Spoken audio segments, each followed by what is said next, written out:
Deus fizer, Ele é Deus, se não fizer, Mateus, Ele é Deus. Evangelho de Mateus, capítulo 24.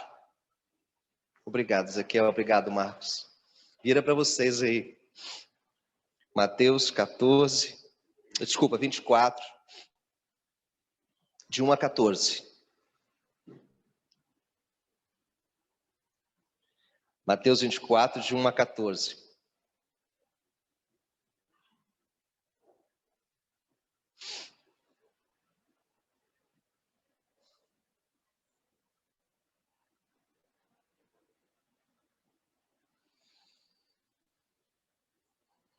Ok, você na sua casa já localizou, aqui no santuário também. Diz assim: tendo Jesus saído do templo e ia se retirando, quando se aproximaram dele os seus discípulos para lhe mostrar as construções do templo, que eram bonitas e grandes e maravilhosas, versículo 2, então, porém, lhes disse: não vedes tudo isto?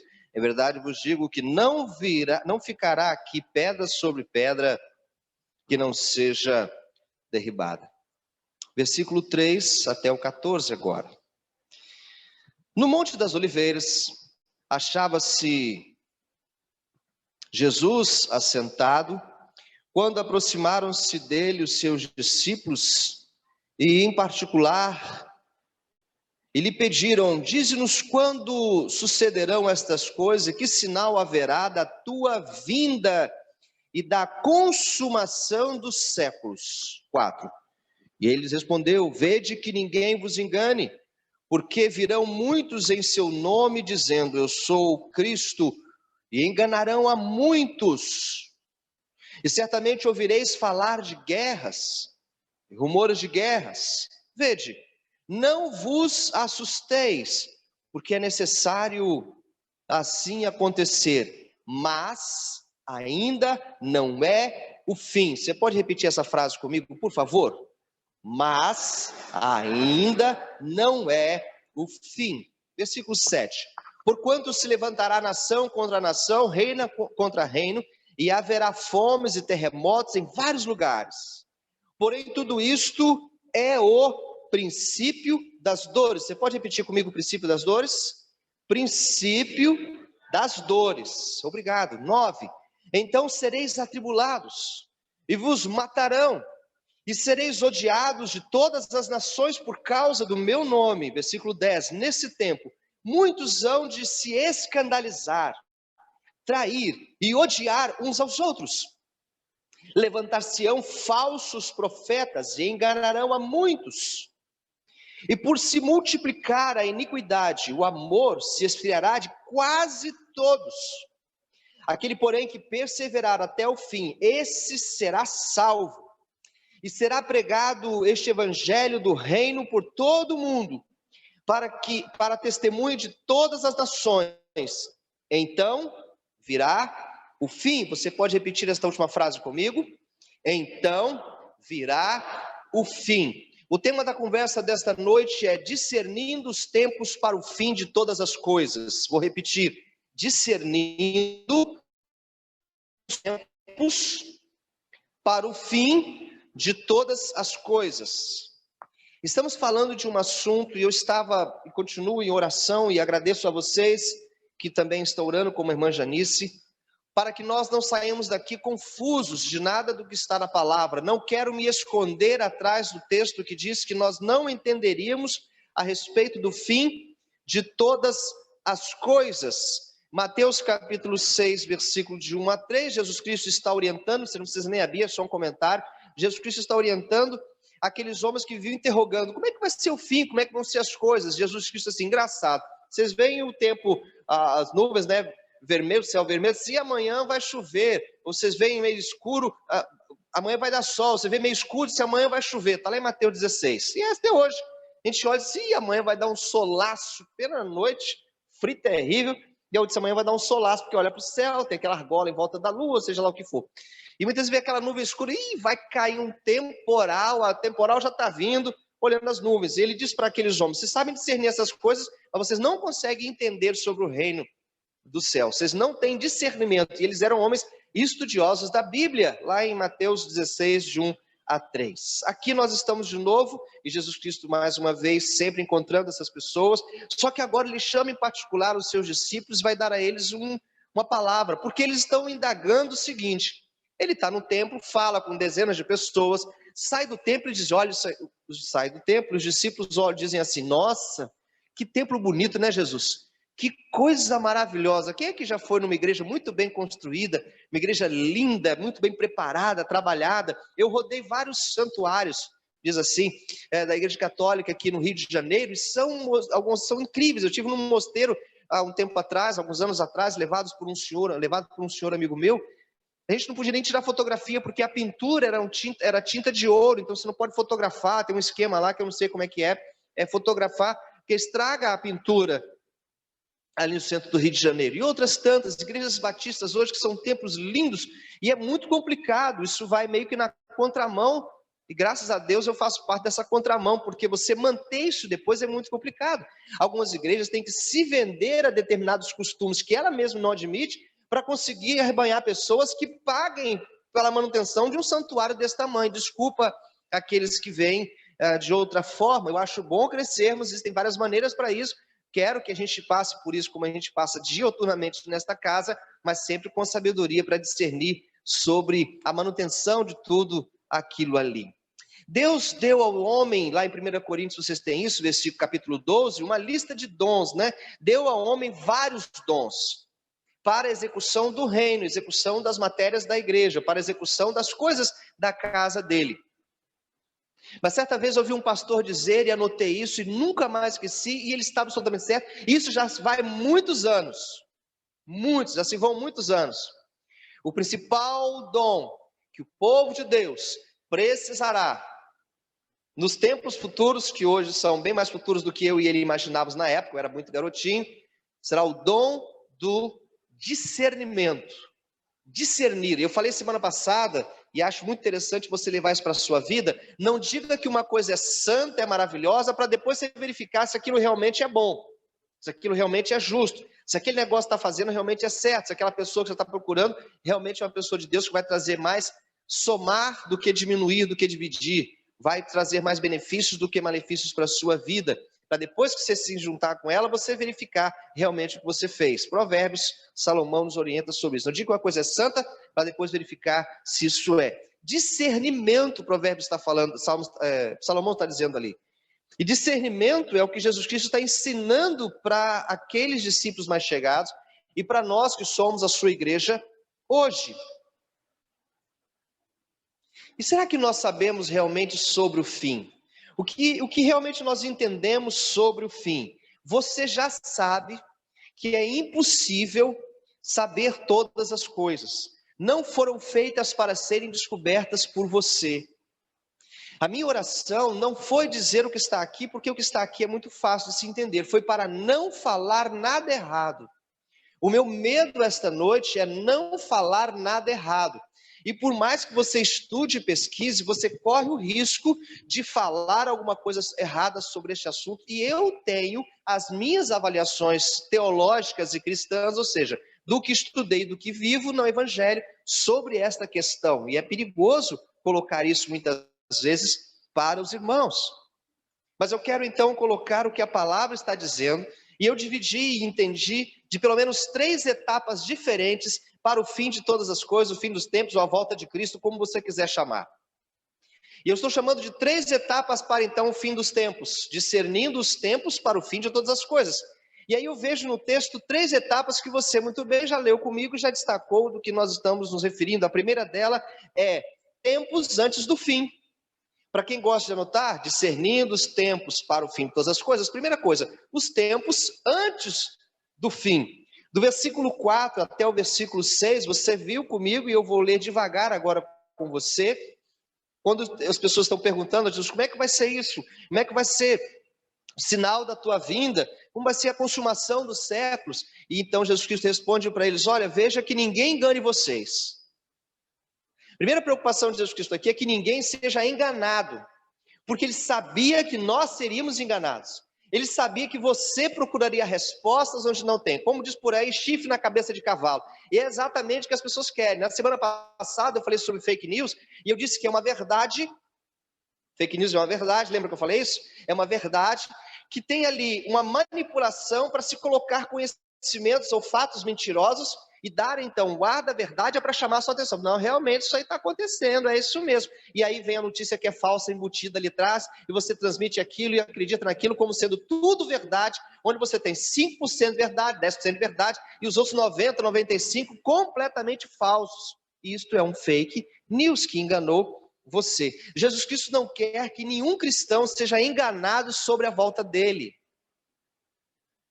E ele então vai dizer para aquelas pessoas, porque eles ficaram curiosos, ele disse, quando eu voltar, ou no final dos tempos, não vai ficar templo nenhum deste em pé. Ele fala isso em outra situação, e diz que ele destrua o templo, em 3 dias reconstruirei. Ali ele está falando de quem? Dele mesmo, que 3 dias depois da sua morte foi ressurreto. Ele está dizendo coisas espirituais. Jesus Cristo não veio aqui se preocupar com templos de igreja, construção, e essas coisas nós precisamos para o nosso mecanismo aqui, e quando ela se torna a principal coisa da igreja, já está errado. Quando manter o templo, quando juntar isso aqui, construir é a coisa mais principal da igreja, mais importante da igreja, e fazer só isso e falar disso o tempo todo, isso está errado, porque o foco da igreja, o foco de Cristo que fundou a igreja, não é o templo. Ele faz parte da nossa estrutura, da nossa organização, mas isso não é o mais importante.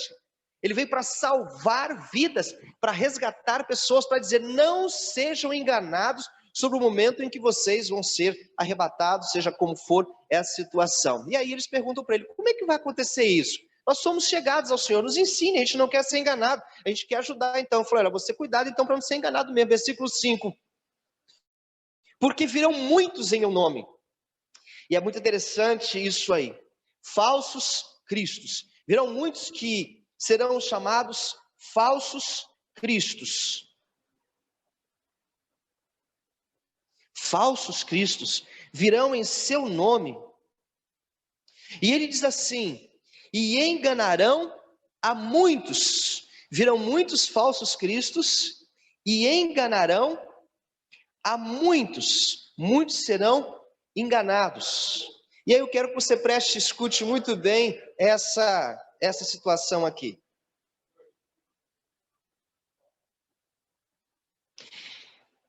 Em 1992, na Sibéria, na Rússia, 1992, na Sibéria, na Rússia, Vissarion era um guarda de trânsito e ele perdeu o emprego dele. Ao perder o emprego dele, tendo lá os seus encontros com Jesus Cristo, ele recebeu uma mensagem que dizia, eu sou Jesus, eu sou Cristo. Então o que acontece é que este homem, Vissarion, em 1992, começa a dizer, eu tive uma revelação, escreve um livro sobre Jesus, ele sendo Cristo, e ele consegue levar pessoas, esse ex-guarda de trânsito, não tem nada a ver, isso não está errado, mas ele tem recebe uma mensagem, diz, eu sou o Cristo. A mensagem dizia, você é Jesus reencarnado, você é o Cristo. E quando ele diz isso, ele consegue levar pessoas. Ele cria uma comunidade, uma fazenda, onde as pessoas começam a plantar e a produzir, a viver ali, onde as meninas vão receber educação, simplesmente para serem donas de casa, os homens mandam na casa. Ele faz uma comunidade própria, onde eles vivem na sua subsistência, como se fosse um mundo separado. Eles vão chamar isso um lugar realmente, como se fosse o paraíso deles. E ele tem espalhado pelo pelo mundo depois, mais de 10 mil seguidores. Alguém disse, eu recebi uma visão, eu sou Jesus reencarnado que voltei, eu disse que voltaria. E ele tem 10 mil seguidores. 1992. Em 2007, David Shepler, da Inglaterra, agente secreto do poder britânico, ele recebe também uma revelação depois de cheirarem, fumarem, usarem, beber, sei lá, muito chá de cogumelo, isso é verdade, a história, você pode pesquisar isso aí. Depois de muito chá de cogumelo, ele tem uma visão em que Deus aparece para ele e diz, você é o Cristo reencarnado, você vai pregar a paz, o amor, você voltou para fazer a diferença no mundo. Então David Shepard começa a pregar na Inglaterra, e ele cria também um grupo de pessoas que o seguem, e eles vivem desprovidos de qualquer grupo, de qualquer igreja, qualquer templo, aquela história de igreja sem Cristo não, e dentro ligado dessas coisas todas, o que acontece? Eles começam a comer comida, resto de comida do supermercado, resto de comida de restaurante, porque eles não devem se apegar às coisas da terra, devem ver a forma mais simples possível, e ele tem dezenas de seguidores. David Shepard tem uma coisa muito interessante sobre a história dele, é que em alguns momentos ele se vestia completamente de mulher e dizia, eu não sou transexual, não tem nada a ver com isso, é apenas dizendo que o homem e a mulher, eles são a mesma coisa diante do meu pai, e então diante do pai ele se vestia de mulher, diante do pai ele era homem em alguns momentos, e dezenas de pessoas seguem isso, crendo que ele é Cristo. Eu sou em 2007, 1982, no Brasil, Álvaro Taz recebe uma visão de Deus. Ele fica desde os 3 anos, ele escuta uma voz falando com ele. 5 anos, ele escuta uma voz falando com ele. Aos 13 anos, ele entende claramente Deus aposentando, falando assim, você, Álvaro Taz, será Cristo, você é a minha reencarnação, você veio para fazer a diferença. E então lá em Brasília, nasce um homem chamado, o nome novo que ele adota, que o Espírito fala com ele, que Deus fala com ele, Henri Cristo.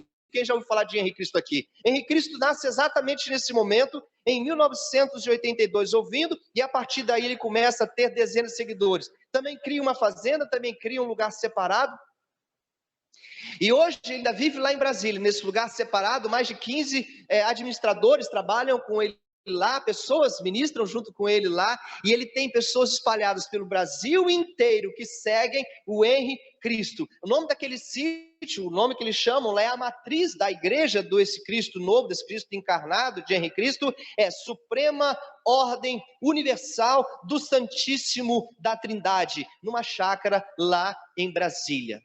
Temos um Jesus, Jesus é brasileiro. Vocês estão entendendo o que eu estou dizendo para vocês? Jesus Cristo, há 2000 anos atrás, em Mateus, e registrado por Levi, Mateus, no capítulo 24, diz, virão falsos cristos. E simplesmente, muitas vezes, você não vê isso já acontecendo. E eu estou dizendo alguma coisa prática. Falei de 92, falei de 82, falei de 2007, mas tem muitos outros que não dá para citar todos aqui, para você entender quando ele diz, antes do fim, porque você repetiu a frase, mas ainda não é o fim. Antes do fim, virão aqueles que vão se dizer, minha reencarnação, e enganarão a muitos. E enganarão a muitos. E Deus sabe quem está sendo enganado.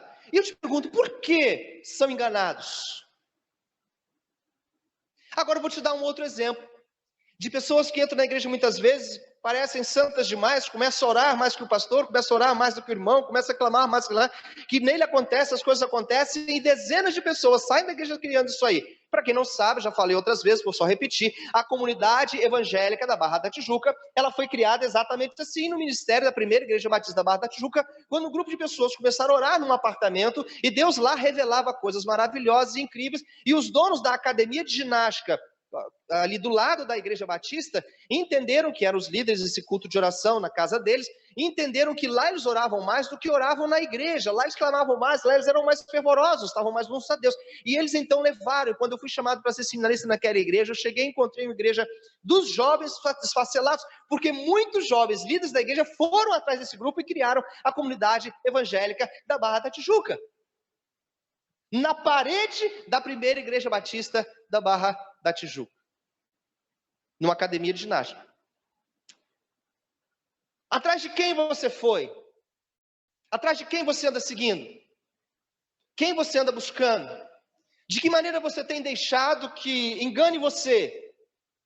A quem você tem escutado na internet? Acho lindo quando eu vejo assim, eu ouvi uma mensagem, eu vi um pastor, eu ouvi a palavra, ótimo. Mas sempre verifique na Bíblia. O que eu estou falando, você precisa verificar na Bíblia. Eu não posso ser o dono da sua verdade. Você precisa ter a sua verdade na palavra. Se a sua verdade divergir da palavra e você tiver o Espírito Santo, ele vai te mostrar. Isso não é a verdade. Você vai ser incomodado. Se não tiver o Espírito Santo, vai ficar com a tua vaidade e não com a tua verdade. E vai continuar dividindo e fazendo, talvez até levando alguns com vocês. Antes do fim. Isso não é o fim. Então, em 1982, algumas pessoas que conheciam esse texto, alguns pastores talvez tinham dito: olha o fim de todas as coisas, porque pessoas como Henri Cristo, em 2007, pessoas como David Chaplin, em 1992, pessoas como Vissarion, estão dizendo que são Jesus encarnado.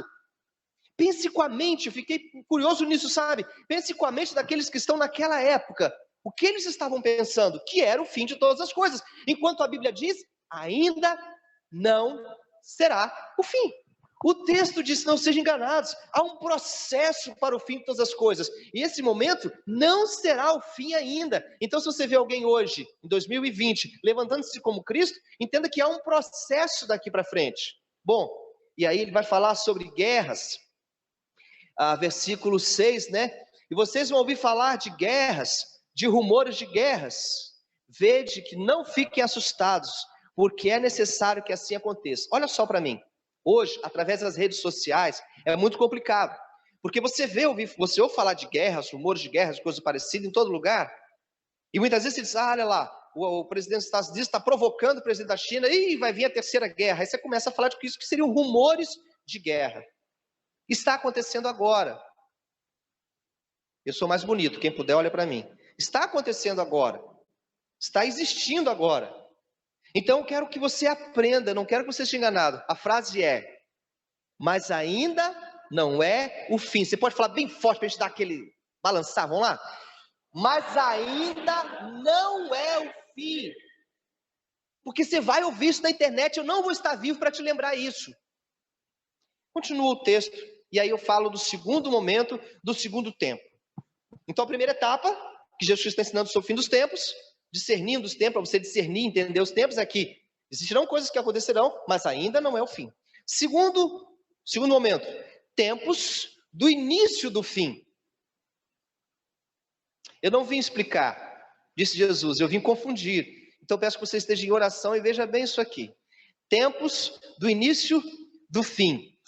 Versículos 7 e 8 diz assim: porquanto se levantará nação contra nação, reino contra reino, e haverá fomes e terremotos em vários lugares. Versículo 8. Porém, isto é o princípio das dores, princípio dos fins. Só para você entender sobre das dores, quando os apóstolos chegam em outro momento, os mais chegados, os apóstolos: Senhor, não vemos a hora da sua volta, da sua ressurreição, o Senhor vem buscar a tua igreja. Jesus Cristo para e diz: que isso? Serão dias terríveis. Ai daquela que estiver grávida, porque ela não poderá correr para sua casa. Aquele que estiver no campo trabalhando, nem sequer voltará para ver a família mais. Acabou. Serão dias terríveis. Não pensem aí batendo palma, igrejinha, dizendo: oh glória, Jesus está voltando. Mas serão dias complicadíssimos. Por isso dores. Ele diz aqui, versículo 8, isto é o princípio dos fins. O que é o princípio dos fins? Quais os sinais que ele deu para o princípio do fim? 1914 a 1918, nós tivemos uma tragédia mundial chamada Primeira Guerra Mundial. Não vou historiar agora sobre isso, você pode pesquisar, quem já estudou, quem não estudou pode estudar, que é muito bom saber desse assunto. Onde o mundo se mobiliza em grupos, e aí nós temos então nações envolvidas, não um país contra o outro. Por que foi chamada Guerra Mundial? Porque envolveu muitos países. Vários foram envolvidos de 1914 a 1918, chamada Primeira Guerra Mundial. Lá, 18 terminou a primeira. Logo depois, anos depois, 1939 a 1945, inclusive porque é tão perto, alguns dizem que a Segunda Guerra Mundial é uma continuação da primeira, mas a história divide como Primeira Guerra Mundial, Segunda Guerra Mundial. As informações não são tão importantes assim. Nós temos o mundo de novo, 1939, envolvido, que a gente chama de Segunda Guerra Mundial, até o ano de 1945. Todos eles presos nessa situação. O mundo com medo, porque já tinha armamento suficiente para detonar o planeta como hoje tem muito mais, inclusive, e todo mundo, mesmo quem não estava envolvido com isso, apreensivo. Eu vou te fazer uma pergunta. Quem conhecia esse texto, talvez não esteja vivo, né? Não sei, quem conhece esse texto, Mateus 24, e estava lá em 1914, 1918, ou 1939 e 45, tinha todo o direito de dizer, olha, Jesus está voltando, agora acabou, agora já era, o Senhor está voltando agora, a igreja fica sábia, a igreja fica atenta, é nesse momento que ele vai voltar. O que o texto disse? Versículo 8, este será o princípio das dores. O Senhor não estava voltando, porque agora temos uma pandemia mundial, o Senhor está às portas, o Senhor está chegando, Ele está vindo agora. E nós temos que ter muito discernimento, porque no final da história você vai entender que para nós cristãos não faz a menor diferença se Jesus Cristo está hoje voltando, ou se voltará mês que vem, ou se voltará ano que vem, porque o que faz diferença para nós é estarmos preparados. Isso não quer dizer não quer dizer com móveis, com roupas, com nada.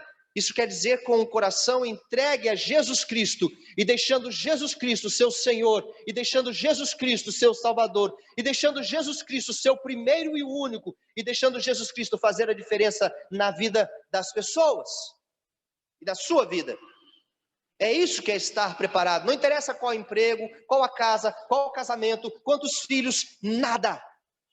Somente Jesus Cristo pode salvar cada pessoa que o aceita individualmente. Mas o último texto no final, o último versículo vai dizer, aqueles que ficarem até o fim. Pois bem, o texto continua dizendo e a história continua nos mostrando. Ele fala, levantar-se-ão, versículo 7, nação contra... Alguém pode ler o 7 de novo para mim, por favor? O que diz o 7? Nação...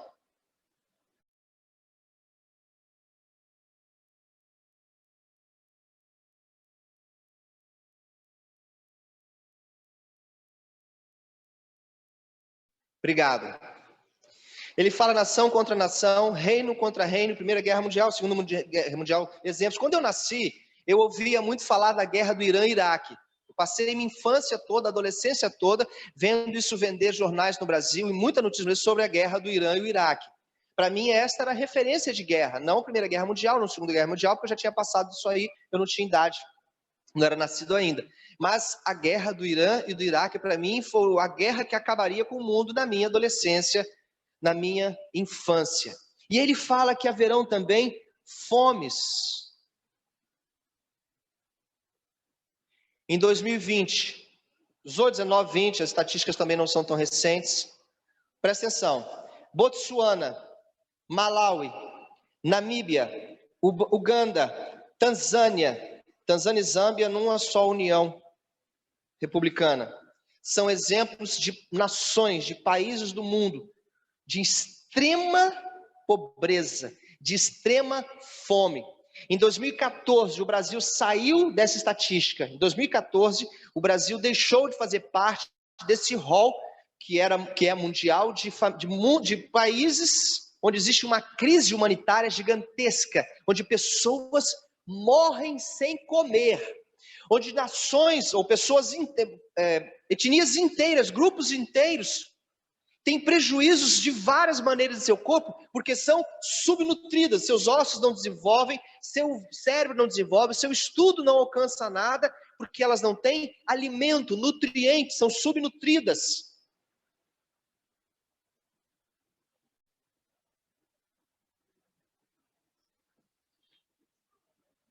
Fomes. Feito em estatística de que 805 milhões de pessoas no mundo, 805 milhões de pessoas no mundo passam fome, sendo 526 milhões na parte asiática do mundo, 37 milhões concentrados aqui na América Latina e no Caribe, e as outras milhões espalhados em focos mundiais. Pessoas passando fome no mundo inteiro. inclusive no Brasil. E aí eu pergunto a você, em que aspecto, em que momento Deus poderá fazer alguma coisa para você e eu entendermos que há uma perspectiva, attention please, que há uma perspectiva para que nós vivamos a presença da volta de Cristo com essa sabedoria, com esse discernimento. Quando as pessoas estão morrendo de fome, você acha que elas têm ou não a capacidade de avaliar? Jesus está voltando. Eu vou levar 5 minutos mais ou menos para ter a sua atenção de novo. Isso diz os estudiosos, a mente e tudo mais. Então eu vou enrolar 5 minutos para você voltar comigo, ou eu já despertei a sua mente dizendo isso, você já vai voltar em menos tempo. Mas voltando aqui ao que eu estava dizendo. Quando você conhece esse texto, e você olha pessoas passando fome, você diz, eu escuto isso direto na rede, é Jesus que está voltando. E está certo. Mas isso não é o fim, isso são os princípios ou é o princípio das. Então quero que você entenda que isso está correto, Jesus está voltando. A fome no mundo é um sinal claro da volta de Cristo, mas não é o fim. O que eu estou dizendo tem a ver com estar preparado, que é o final desse texto. E se você deixar, você será enganado e cairá em historinhas, em falácias, e entenderá que pessoas como eu serão os verdadeiros profetas, porque provam historicamente, ou provam para você, olha o sinal, olha ali, olha aqui. Eu estou mostrando a você que a vida inteira aconteceram essas coisas. Você está me entendendo? Eu poderia manipular informações hoje e mostrar a você hoje no mundo, porque o que eu disse de 2020 foi Botsuana, Malawi, Namíbia, Uganda, e esses países estão na escala daqueles que morrem de fome, morrem sem comida. 2020. Então eu poderia pegar essa estatística e preparar meus discursos, ou preparar palestras, ou preparar sermões bíblicos, mostrando que Cristo está agora vindo. Enquanto o texto onde Jesus explica para os seus discípulos mais chegados não é o fim, é o princípio do fim. E aí fica confuso, fica difícil, porque se o que está acontecendo? E desde lá atrás é o princípio do fim, continua acontecendo o princípio do fim, quando é o fim. E o texto continua dizendo, haverão fomes, guerras, terremotos, reino contra reino, e versículo 7 termina dizendo, terremotos em vários lugares. Agora Jesus Cristo volta de vez. Presta atenção nisso aqui, porque as datas estão desconectadas, eu vou te dar para você. 1755. Em 1755 era 1º de novembro,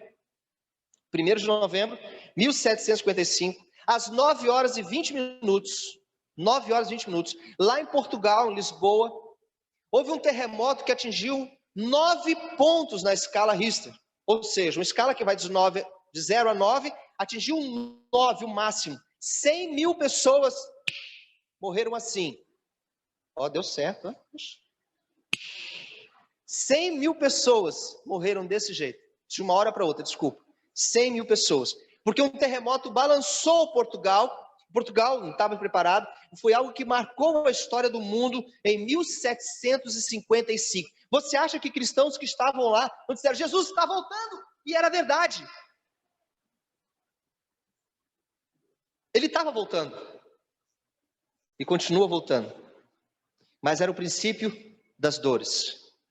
Em 1985, no México, em 1556, 14 de fevereiro, cidade da China chamada Shanxi, desculpa se eu estou falando errado, Shanxi, alguma coisa assim. 800 mil pessoas perderam a vida por causa de um terremoto em 1556. 1556, o Brasil foi descoberto em 1500. 56 anos depois do Brasil ter sido descoberto. Lá na China, houve um terremoto tão grande que atingiu e levou 800 mil pessoas. Em 1976, Dia 28 de junho, cidade de Tanxin, também na China, 242 mil mortos. Presta atenção. Também na China, 242 mil mortos, mais um terremoto na cidade de Tanxin, 28 de julho de 1976. Eu, particularmente, tinha 6 anos. 17 de janeiro de 1995, no Japão, Hanshin. 20 segundos durou um terremoto em 17 de janeiro de 1995. 20 segundos. 1, 2, 3, 4, 5. Em 20 segundos. Passado o desastre, eles perderam, na verdade, naquele acidente, naquela catástrofe, 100 bilhões de dólares. Assim, 100 bilhões de dólares para reconstruir. Mas como eles tinham uma estrutura, perderam muito dinheiro. E as mortes foram 6,5 mil mortos. Neste caso, até agora, do que eu falei para vocês de estatística, o menor grupo de mortos, então, foi no Japão. Você sabe que eles têm uma estrutura própria para as camadas tectônicas que provocam os terremotos. E por último, 1960, voltando um pouquinho aí, talvez alguns tenham visto isso, 22 de maio é considerado o grande terremoto. Este aqui você tem que conhecer na história. É chamado o grande... Pô, pastor, o senhor falou do terremoto que levou 800 mil pessoas e assolou terras em vários lugares. Este aqui é considerado o grande terremoto. Por que ele é considerado o grande terremoto? Gerou um tsunami que atingiu o litoral da América do Sul, ilhas do Havaí, a 10 quilômetros de distância. Então você calcula daqui a 10 quilômetros. Eu vou te dar um exemplo. O nosso pianista e a família dele moram em Ricardo de Albuquerque. E uma vez a gente estava fazendo uma conta, eu fui pregar na igreja dele, a antiga igreja dele lá em Ricardo de Albuquerque, e fiz uma medição de quilometragem. 17 quilômetros. 17 quilômetros. Eu moro a 30 quilômetros daqui. Então eu sei que daqui a porta da minha casa são 30 quilômetros.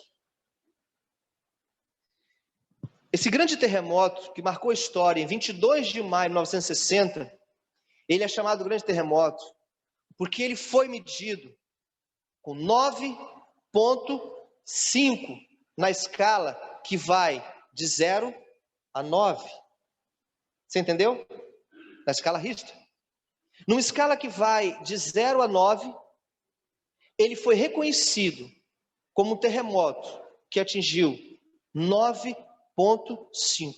E o tsunami que ele provocou, o movimento das ondas, chegou a quase daqui, Ricardo de Albuquerque.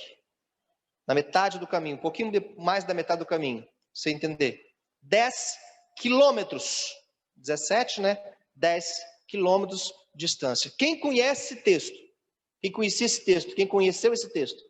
E estava lá, e viu Jesus Cristo dizendo, porque haverá nação contra nação? Tem. Reino contra reino? Tem. Haverão fomes? Muitas. Terremotos em vários lugares.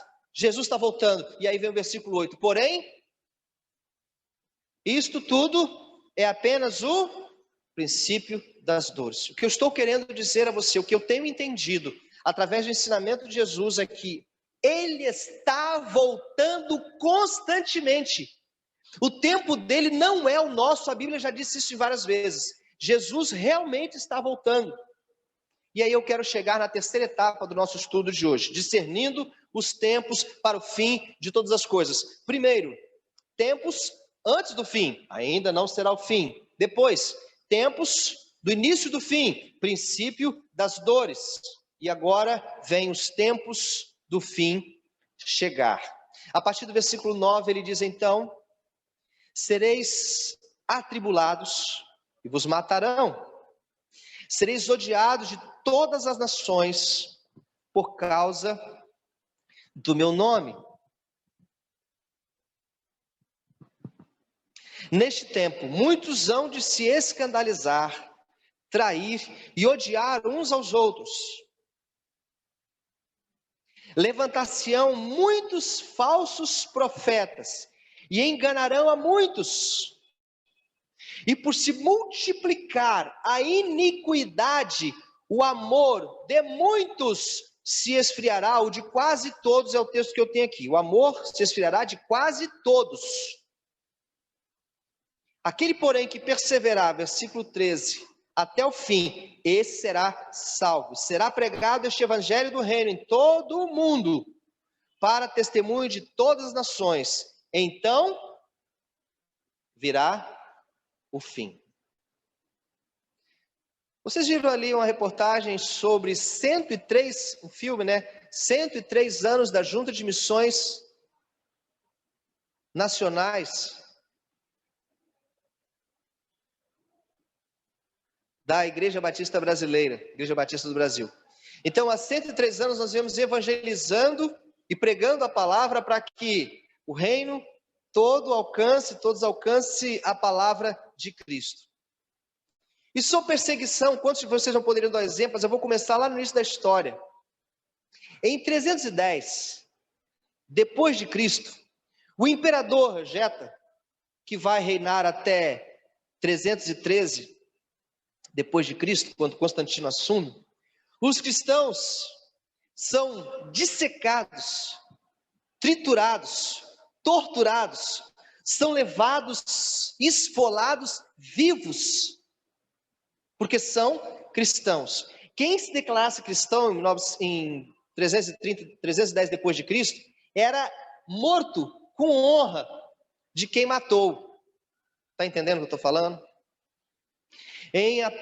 Mas apenas em 313, Constantino legalizou num documento chamado Édito de Milão o cristianismo como sendo uma religião, o cristianismo como sendo algo a ser aceito. Estou em 313 depois de Cristo. Recentemente, num discurso bons para um, desastroso para o outro, e esse não é o motivo da igreja nem do púlpito estar organizado aqui, um discurso presidencial da nossa nação termina dizendo: não à cristofobia, não à perseguição aos cristãos. E ele não diz isso para o Brasil, bem debater nas redes sociais, ele diz isso para todas as nações do mundo. E aí eu preciso lembrar algumas histórias, como por exemplo a Igreja Batista de Itacuruçá, onde eu fui membro com muito prazer, que ainda hoje mantém missionários que nunca puderam vir dar o testemunho, e quando falavam com a igreja através de vídeo, era com seu rosto completamente tampados.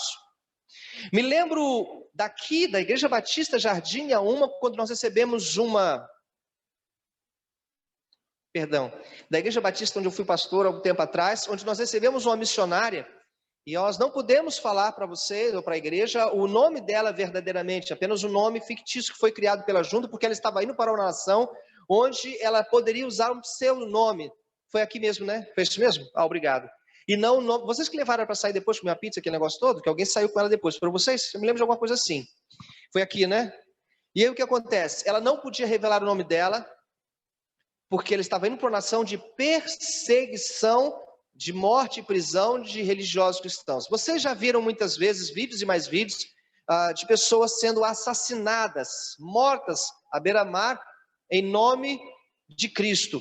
E porque eram cristãs, eram perseguidas. E nós vemos dizendo que no Brasil nós não temos esse tipo de situação, porque nós vivemos liberdade religiosa. Em nome da liberdade nossa, temos que deixar todo mundo fazer qualquer coisa que quiser, porque também é a liberdade deles. Isso é um problema seríssimo. Bem, este é o fim. Eu já falei várias vezes que nós temos mais pessoas afastadas do evangelho no Complexo do Alemão do que dentro das igrejas.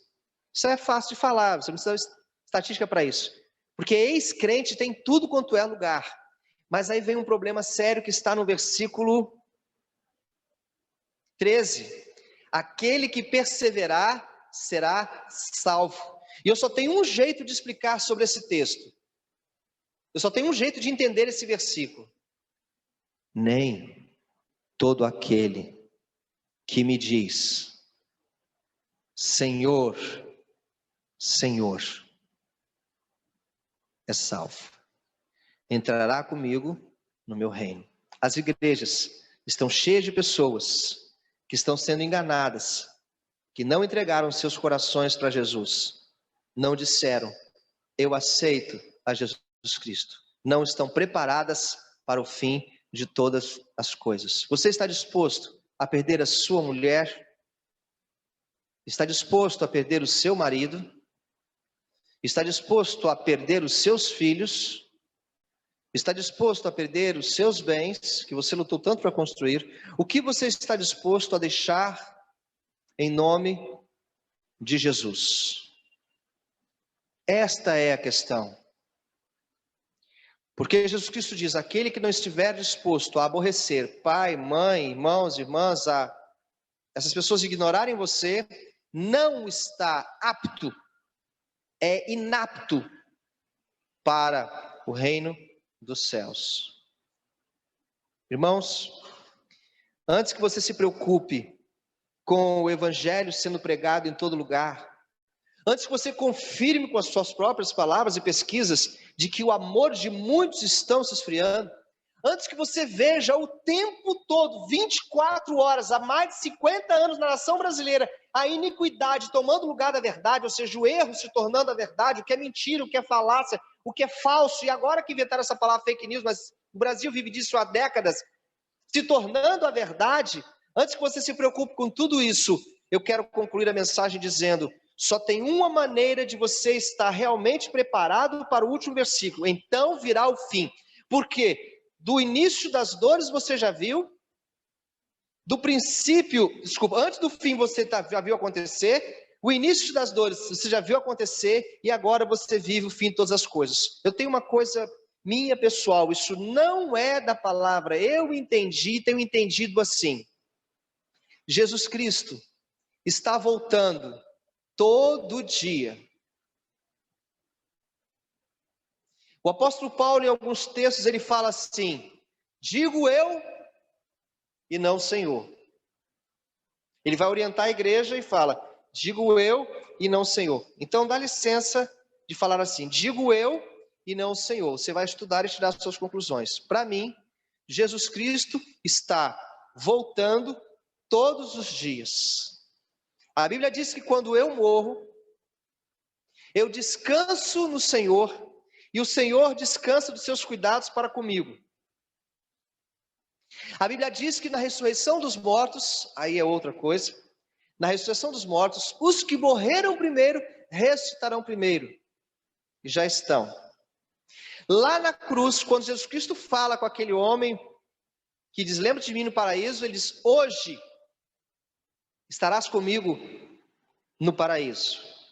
O que eu quero dizer a você é que, para mim, quem já morreu com Cristo, já está na glória, já está com Cristo, já faz parte da volta do Senhor. Ele voltou para essa pessoa já se encontrou com o Senhor. O problema de tudo que eu ensinar para você é o tempo. O seu problema e o meu de entendermos as coisas é o tempo. Porque se 1000 anos para Deus são como quanto? 1000 anos para Deus são como um dia. Eu quero dizer que as pessoas que morreram há 1000 anos atrás estão morrendo hoje. Que encontraram Jesus há 1000 anos atrás estão encontrando hoje, no aspecto dele, um dia. E infelizmente eu não posso filosofar mais com você. Seria bom a gente ter uma roda de teologia para bater um papo. Porque você precisa estar preparado para entender que entre os céus e a terra, e eu também, existe muito mais do que você acha que é verdade e do que você vive ouvindo e indo atrás de um e de outro. Eu termino dizendo o primeiro versículo de Jesus: para que vocês não sejam enganados, leiam a Bíblia e entendam que o amor dele tem uma dimensão tão grande que você não fica num freezer esperando daqui a 1000 anos ele voltar e aí descongelar você. Aqueles que morreram com Cristo já estão com Cristo. E aí você estudará depois, sem entender o primeiro céu, segundo céu, terceiro céu, e na ressurreição virão nos buscar.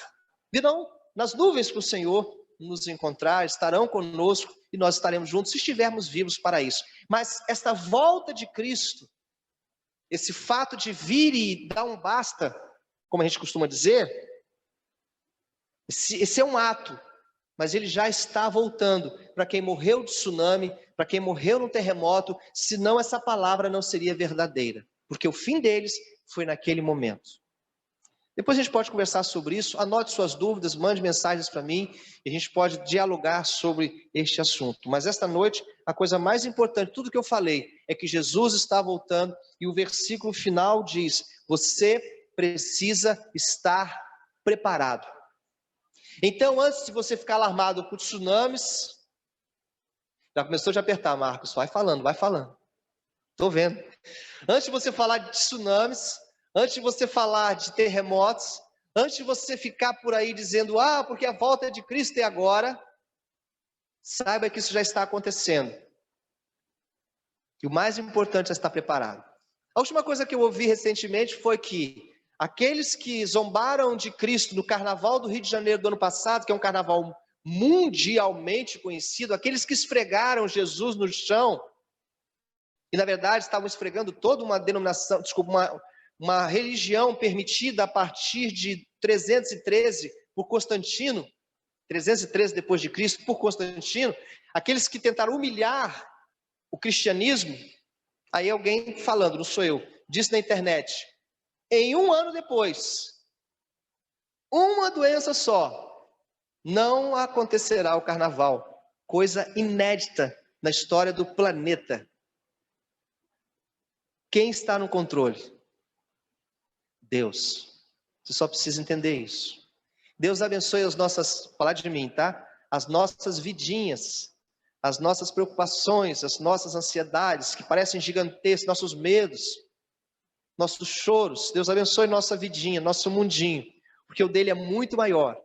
Se você confia nele, aceitou como seu Salvador, fique em paz. Deus abençoe todos vocês. Se preparem para o fim, porque ele já está acontecendo. Senhor nosso Deus, nosso Pai, Pai do nosso Senhor e Salvador Jesus Cristo, obrigado por este culto, obrigado pelo recado, obrigado por tudo.